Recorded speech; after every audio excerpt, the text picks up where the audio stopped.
एक नगर में शमशाद नाम का एक व्यापारी रहता था। उसका कारोबार दूर दूर तक फैला था। वह बहुत अमीर था, लेकिन वह पहले दर्जे का कंजूस था। एक एक पैसा वह देखभाल कर खर्च करता था। शमशाद इतना कंजूस था कि भोजन में सूखी रोटी एक सब्जी के साथ खाता था। घर के बने सीधे सादे कपड़े पहनता था। घर में कोई नौकर चाकर नहीं रखता था। सारा काम उसकी पत्नी स्वयं करती थी। उसकी कोई संतान नहीं थी। उसे जहां कहीं जाना होता, पैदल जाता। सभी लोग जानते थे कि वह बहुत धनी है, परंतु कंजूस है। लोगों ने उसका नाम मक्खी चूस रख छोड़ा था। वह जैसे तैसे जो भी कमाता, उससे सोने के सिक्के बनवा लेता। शमशाद के घर के पीछे एक बड़ा बगीचा था। वहां वह रोज सुबह शाम सैर करने जाता था। उसी बगीचे में एक पेड़ के नीचे उसने एक बड़ा सा घड़ा मिट्टी में दबाकर रखा हुआ था। जो भी दौलत वह इकट्ठी करता, सोने के सिक्कों के रूप में उस मटके में डाल देता।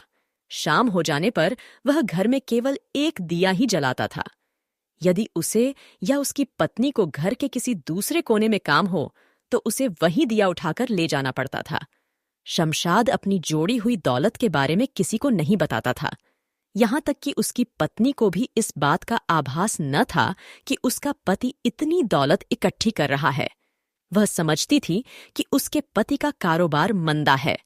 इस कारण वे रूखा सूखा भोजन खाकर रहते हैं। शमशाद की पत्नी शहनाज बेचारी बहुत सीधी सादी थी। वह घर से बाहर नहीं निकलती थी। इस कारण वह यह भी नहीं जानती थी कि लोग उसके पति को कंजूस मक्खी चूस नाम से पुकारते हैं। उसकी इच्छा होती कि वह नए नए कपड़े पहने, आभूषण बनवाए, लेकिन पति की आमदनी बहुत कम जानकर वह किसी भी चीज की फरमाइश अपने पति से नहीं करती थी। यदि किसी वक्त भोजन में सब्जी या रोटी बच जाती थी, तो शमशाद उसे फेंकने न देता था। वह उसी बचे भोजन से दूसरे वक्त पेट भर लिया करता था। कंजूसी का आलम यह था कि वह घर में जूते या चप्पल पहनना पसंद नहीं करता था। वह कहता था, जूते जितना कम पहनूंगा, उतने ज्यादा समय साथ देंगे। घर में जूते चप्पल की क्या जरूरत है? बिना बात घर में पहनने से वे घिसेंगे ही। वह बाजार में नाई से बाल कटवाने जाता तो सारे बाल सफाचट करा आता, ताकि कम से कम 6 महीने तक नाई के पास जाने का झंझट ही न रहे। घर के दरवाजों या खिड़कियों को तब तक बंद न करता जब तक बहुत ज्यादा जरूरत न होती। उसका विचार था कि बार बार दरवाजा खोलने बंद करने से दरवाजों के जोड़ घिस जाते हैं। घर के भीतर पहनने के कपड़े रोज नहीं धुलवाता था। उन्हें एक दिन एक तरफ से पहनता था, दूसरे दिन पलटकर दूसरी तरफ से, ताकि साबुन का खर्च बचे। शमशाद हर रोज पैसा बचाकर कंजूसी करने की नई नई तरकीब सोचा करता था। वह सुबह शाम बगिया में टहलने जरूर जाता था। शहनाज सोचती थी कि शमशाद अपनी सेहत बनाने की खातिर बगीचे में जाता है, परंतु शमशाद का कुछ अलग ही मकसद होता था। वह लगभग हर रोज धन रखने या उसे देखने के लिए जाता था। यदि संभव होता तो उन सिक्कों को गिनकर भी आता था। यदि कभी जल्दी में होता तो जमीन से मिट्टी हटाकर मटके में रखी अशर्फियों को निहारता, फिर बंद करके चला आता। यह सिलसिला काफी समय से चला आ रहा था, परंतु एक दिन एक चोर ने बगीचे की दीवार से शमशाद सेठ को पेड़ के नीचे धन छिपाते देख लिया। दोस्तों, ऐसे और भी इंटरेस्टिंग कहानियों के लिए मेरे चैनल को सब्सक्राइब करना मत भूलिएगा। तो आइए अब आगे सुनते हैं। उसकी निगाह उस धन पर अटक गई और रात होने का इंतजार करने लगा। रात होते ही चोर पूरे मटके की सारी अशर्फियां निकालकर 9-2-11 हो गया। सुबह को शमशाद चोरी की वारदात से बेखबर बगीचे में सैर करने पहुंचा। जब वह उस पेड़ के पास पहुंचा तो उसका कलेजा धक से रह गया। जहां उसका मटका था, वहां मिट्टी खुदी हुई थी और खाली मटका दिखाई दे रहा था। शमशाद ने सोचा कि जल्दी से घर जाकर पहले पत्नी, फिर पुलिस को इसकी खबर दूं, परंतु पैर थे कि दुख और घबराहट के मारे आगे बढ़ने का नाम ही नहीं ले रहे थे। वह 2-4 कदम ही चला था कि बेहोश होकर गिर गया। जब बहुत देर तक वह घर नहीं पहुंचा तो उसकी पत्नी बगीचे में पहुंची। जैसे तैसे पड़ोसियों की सहायता से शमशाद को घर लाया गया। वह सदमे के कारण बीमार पड़ गया। हर रोज वैद्य उसे देखने आता, परंतु दवा का कोई लाभ नहीं हो पा रहा था। उसने पत्नी को चोरी के बारे में बताया तो वह सुनकर सन्न रह गई। वह कभी धन की चोरी की बात सुनकर दुखी रहने लगी। शमशाद की बीमारी का हाल सुनकर उसका परम मित्र घनश्याम उससे मिलने आया।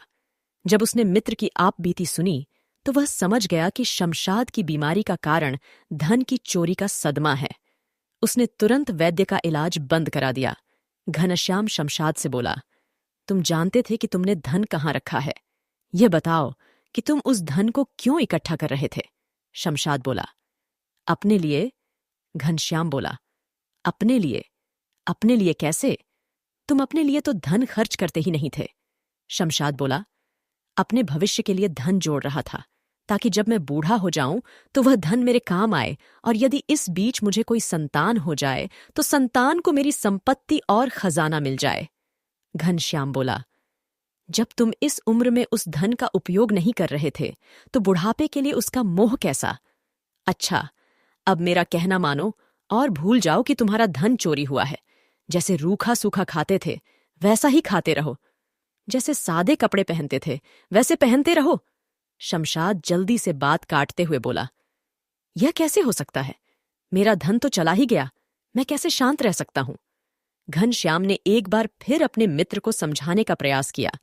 मित्र, जिस धन का तुम्हारे लिए उपयोग नहीं था वह बेकार ही था। अब वह धन तुम्हारे पास रहे या किसी और के, इससे क्या फर्क पड़ता है? हो सकता है कि वह चोर उस धन को जमीन में दबाकर रखने के बजाय अपने परिवार के लिए खर्च करे। अब तुम यह सोचो कि धन वहीं मटके में रखा है, और यदि पहली जैसी जिंदगी बसर करना चाहो तो वैसी जिंदगी बसर करो, और यदि तुम्हें इस चोरी से कुछ शिक्षा मिली हो तो आगे से जितनी कमाई करो अपने व भाभी के सुख के लिए उस धन का उपयोग करो। कल का क्या भरोसा? पहली बात तो तुम्हारी संतान ही नहीं है, यदि हो भी तो तुम क्यों उसके लिए जोड़ जोड़कर स्वयं को दुख देते हो? संतान लायक होगी तो खुद ही कमाकर खा लेगी। मुफ्त में मिली दौलत से तो संतान बिगड़ जाती है और उस धन को अय्याशी में बर्बाद कर देती है। शमशाद को मित्र की बात समझ में आने लगी। धीरे धीरे वह चुस्त और स्वस्थ हो गया। उसे समझ में आ गया कि जो मजा स्वयं कम कर खर्च में है वह जोड़ कर रखने में नहीं। इसके बाद वह अपनी कमाई से उचित खर्च करके पत्नी के साथ सुख और आराम से दिन गुजारने लगा। दोस्तों, यह कहानी यहीं खत्म होती है। और भी बेहतरीन कहानीकारों की इंटरेस्टिंग कहानियों के लिए प्लेलिस्ट पर क्लिक करना और साथ ही लाइक सब्सक्राइब करना मत भूलिएगा। सुनने के लिए धन्यवाद।